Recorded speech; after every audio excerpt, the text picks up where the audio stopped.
तीर्थ नहाए एक फल, संत मिले फल चारी। ध्यान से सुनिएगा, तीर्थ नहाए एक फल, संत मिले फल चारी, सच्चा सतगुरु मिले तो अनेक फल, कहे कबीर बेचारी, कहे कबीर बेचारी। तीर्थ में भी स्नान कर लोगे तो एक ही फल मिलेगा, किसी संत की शरण में भी जाओगे तो 4 फल मिल जाए, पर अगर पूर्ण सतगुरु मिल जाए तो सब मिल जाए। तब मैंने कहा है कि देवी देवताओं का दर्शन भी हो सकता है, संतों का दर्शन भी हो सकता है, तीर्थों कुंभों धामों का दर्शन भी हो सकता है, पर पहुंचे हुए पूर्ण सतगुरु का जो मिलन है वो बड़ी मुश्किल से होता है, याद रखना, नहीं होता है। और सच तो बात यह है कि इस घोर कलयुग में हम जान ही नहीं पाते हैं कि सच्चा सतगुरु है कौन।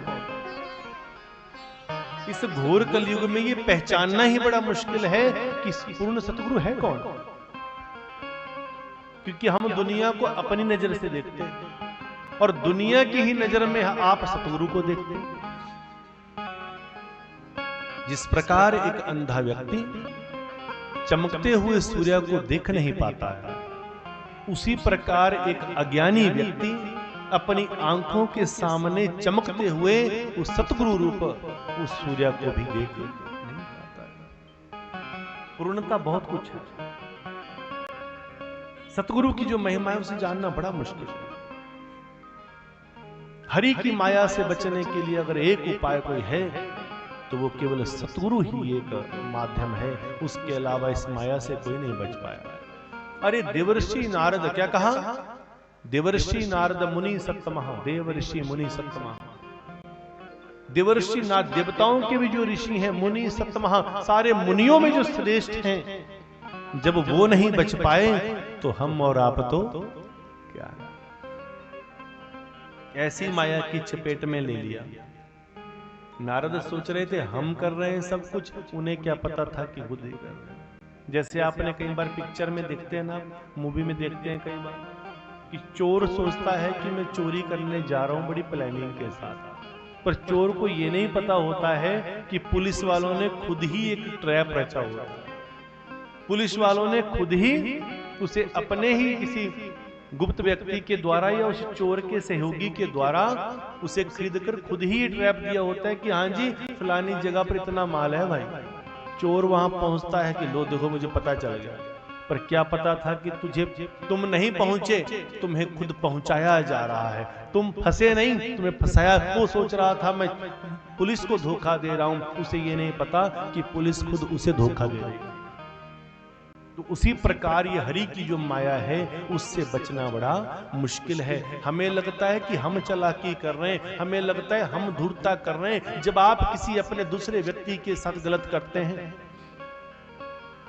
चाहे आपके घर परिवार की बात हो, सगे संबंधियों की बात हो, गांव रिश्तेदारों की बात हो, समाज की बात हो, जब आप लोग हम लोग जब किसी सामने वाले के साथ गलत करते हैं तो हम सोचते हैं कि हमने बड़ी फतेह पाली गलत करके, अधर्म का साथ देके हमने फतेह पाली, अधर्मियों का साथ देकर हमने कुछ कर लिया। परंतु सच ये है कि तुमने अधर्मियों के साथ मिलकर कुछ बड़ी फतेह नहीं पाली। हरि की माया ने, प्रभु की माया ने स्वयं तुम्हें उस तरफ मोड़ा है ताकि तुम्हारा पाप का घड़ा भरे और वो तुम्हारे पाप के घड़े को चकनाचूर करे, तुम्हारे अहंकार को तोड़ने के लिए, तुम्हारा पतन करने के लिए। इसलिए हमें करना क्या है, हमें अहंकार से बचना है, अधर्म का साथ कभी नहीं लेना। ज्यादातर आपने देखा होगा कि सब जगह पर अधर्म का साथ देने के लिए तो बड़े तैयार हो जाते हैं। देखिए एक छोटा सा एग्जाम्पल देता हूं।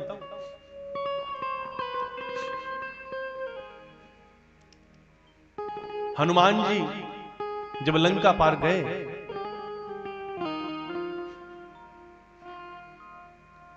एक ही पल में जब अक्षय कुमार को ध्वस्त कर दिया गया, उसके बाद हनुमान जी बंध गए। अरे जो पूरी दुनिया को बांध सकते हैं उन्हें कोई बांध सकता है क्या? हनुमान जी बंध गए, रावण के सामने पेश किया गया। तो रावण कहते हैं, बोला हनुमान कैसा फील कर रहे हो? बोला मैं कैसा फील कर रहा हूं इसको छोड़ो, तुम बताओ तुम कैसा फील कर रहे हो जब तुम रामदूत को अपने सामने देख रहे हो? क्योंकि असली फीलिंग दुष्टों की थोड़ी ना, असली फीलिंग तो भगवान के भक्तों की है। बोला रावण तुम्हारे सामने आकर मुझे कैसा फील हो रहा है वो तुम जानते हो कि दुष्ट के सामने बैठकर किसी को अच्छा फील नहीं हो सकता, पर तुम्हारे सामने तुम्हारा सौभाग्य है कि तुम्हें भगवान राम के दूत का दर्शन करने का मौका मिल रहा है। तुम बताओ तुम कैसा फील कर रहे हो? बोला तुम्हें बांधा गया है फिर भी अकल नहीं है। तब हनुमान ने बोला मुझे बांधा गया है? तो रावण हंसने लगा, बोल देख तेरे शरीर पर कितनी रस्सियां पड़ी हैं। बोला अच्छा रस्सियां भी है मेरे शरीर पर? मुझे तो पता ही नहीं था रस्सियां भी हैं। पर रावण जी थोड़ी अंगड़ाई लेने का मन कर रहा है। जैसे हनुमान जी ने धीरे से अपने बाजू ऐसे कि कड़कड़ कड़कड़ हुई, सारी रस्सियां टूट कर गिर गई। तब बोला है रावण तुम मुझे बांध नहीं रहे थे, मैं बंधा जा रहा था। तुम मुझे बांध नहीं रहे थे, मैं अपने को खुद बंधवा रहा था, क्योंकि मैं चाहता था कि मैं तुम्हारे सामने आ जाऊं और तुम्हें एक मौका दे दूं सुधरने का, क्योंकि तुम्हारे जीवन में आने वाला जो समय है वो इतना बुरा समय है कि तुम सोच नहीं सकते। उस समय तुम रोगे गिड़गिड़ाओगे पर मौका नहीं मिलेगा। आज ये रामदूत तुझे कह रहा है बच सकते हो तो अच्छा, रस्सी जल गई पर ऐंठन नहीं गई, तुझे बांध कर ले आए घसीट कर ले आए पर अकल नहीं आई, अब तेरी अकल ठिकाने लगाता हूं। बोला पकड़ लो इसको सब और इसकी पूंछ को आग लगा। अब देखिए हनुमान जी मुस्कुराने लगे, बोला हाँ हाँ आओ आओ आग लगाओ। जैसे हनुमान जी उठे तो देखा क्या, पूंछ पकड़ने लगे तो पूंछ के ऊपर जो आग लगाने के लिए बोला थोड़ा रुई लगा लो, घी लगाओ। बोला रावण के वो जो वहां दैत्य थे बोले रावण जी ऐसे नहीं जलाएंगे इसको, ऐसी सजा देंगे कि ये भी रोए, पहले इसकी पूंछ के ऊपर घी मलो। हनुमान जी की पूंछ के ऊपर घी मलने लगे। जब घी मलने लगे तो हनुमान जी धीरे धीरे अपनी पूंछ बढ़ाने लगे। पूंछ इतनी बढ़ गई कि सब के सब पूरी लंका में जितने दैत्य थे सारे दैत्यों ने अपने अपने घर का सारा घी तेल सब लाकर मल दिया, पर फिर भी पूंछ बढ़ती जाए बढ़ती जाए बढ़ती। हनुमान ने फिर इशारा किया कि जब एक राम का दूत तुम्हारे पूरे घरों के तेल घी को खत्म कर सकता है तो सोचो मैं क्या नहीं कर सकता। पर फिर भी तब मैंने कहा कि जिसकी आंखें अंधी हो, क्योंकि उसे देखने के लिए आंख नहीं चाहिए, उसे देखने के लिए नजर चाहिए। आंखें हम सबके पास हैं पर नजर हमारे पास नहीं है। आंखें तो सबके पास हैं। आंख वो है जो हमें संसार में आते ही मिल जाती हैं कि दो आंखें हैं जी ऐसे। आपको पता है आंखें तो अंधे को भी होती हैं, पता है ना? आंखें तो अंधे को भी होती हैं पर खेल तो नजर का। अंधे को होती है आंखें कि नहीं होती? देखी है ना, आंख सबके पास है, आंख तो अंधे के पास भी होती है पर नजर नहीं होती है। जिसके पास नजर है वही तो है। संसार को आंखों से भी देख सकते हो पर संसार बनाने वालों को इस आंख से नहीं देखते। इन आंखों से उसे देखने की कोशिश कर रहे हो। इससे बड़े मूर्ख हे रावण, तुम्हारे से बड़ा मूर्ख कोई नहीं है। जिस राम को तू इन आंखों से देख रहा है, तेरी आंखें लौकिक हैं। ये आंखें तुझे इस संसार में आने पर मिली हैं और मेरा राम अलौकिक है। लौकिक आंखों से अलौकिक को देखने की चेष्टा कर रहे हो। तुमसे बड़ा मूर्ख कौन हो सकता है? कौन हो सकता है? पूरी लंका का घी तेल खत्म हो गया।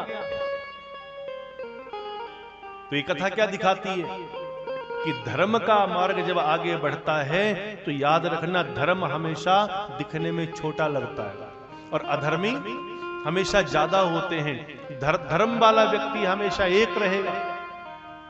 धर्म वाला व्यक्ति अगर एक है तो अधर्मी लोग सदैव झुंडों में होते हैं, क्योंकि ये प्रकृति भी हमें सिखाती है कि शेर हमेशा अकेला होता है और गिदड़ हमेशा झुंडों में चलते हैं। झुंडों में कौन चलता है? गिदड़ चलते हैं। शेर कभी झुंडों में चलता है? शेर अकेला चलता है। और जब धर्म के मार्ग पर कोई चलता है ना, तो अधर्मी लोग एक साथ हो जाते हैं। और आपने इस कथा से देख लिया कि हनुमान जी अकेले उनकी पूंछ को जलाने के लिए सबके सब पूरे लंका के लोगों ने अपना पूरा घी तेल सब खत्म कर दिया, पर फिर भी अकल नहीं आई कि हम किसे जलाने चले हैं। सारे अधर्मी एक साथ हो जाते हैं जब धर्म के मार्ग पर कोई एक भी चलता है। इसलिए जब आप अकेले चले हों और आपके जीवन में कोई इस प्रकार की रुकावटें आए, कोई संकट आए, कोई इस प्रकार की दिक्कतें आए, कोई बीच में कोई अवरोध पैदा हो, तो डरना मत। तुम धर्म के मार्ग पर चले हो, अपने दिल से केवल यकीन रखना और अपने मन से विश्वास रखना कि अगर हम धर्म के मार्ग पर चले हैं तो कोई हमें डराने वाला नहीं। और जिसके सिर पर तू स्वामी, उसे डर काहे का होगा। इसलिए कह सकते हो तो क्या क्या कह सकते हो प्रभु के प्रति नाम में, प्रभु के नाम में कह सकते हो तो क्या, बोला प्रभु अब बस तेरे इशारे पर चलेंगे, कहीं और नहीं चलेंगे, केवल तेरे इशारे। तो मौका मिलता है भाई, मौका देता है वो परमात्मा, वो मालिक मौका देते हैं हमें संभलने का, वो मौका देते हैं हमें अपने जीवन में अच्छे रास्ते पर चलने का। आज के जमाने में कौन किसका होता है? आज के जमाने में कौन किसका होता है? तू मेरा है या नहीं है, ये तो केवल भगत ही बताता है। कौन किसका होता है? हम सब प्रेम के बंधन में बंधकर केवल इसलिए हमें भगवान ने बांधा होता है कि हम एक दूसरे की मदद करें और एक दूसरे को धर्म सिखाएं। धर्म नहीं सिखाएंगे तो क्या किया? सारे अधर्मी एक साथ हो जाते हैं जब धर्म के मार्ग पर कोई व्यक्ति चलता है। इसलिए कभी ये मत सोचना, कई बार आप देखते हैं ना, किसी एक व्यक्ति के ऊपर संकट आएंगे तो 50 आ जाएंगे, उसका मतलब ये नहीं है कि वो बुरा है।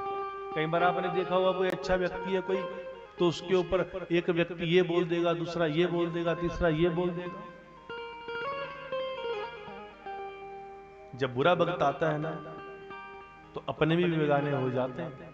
जब वक्त खराब आता है तो राम जी के हाथों से छोड़े गए पत्थर भी डूब जाते हैं।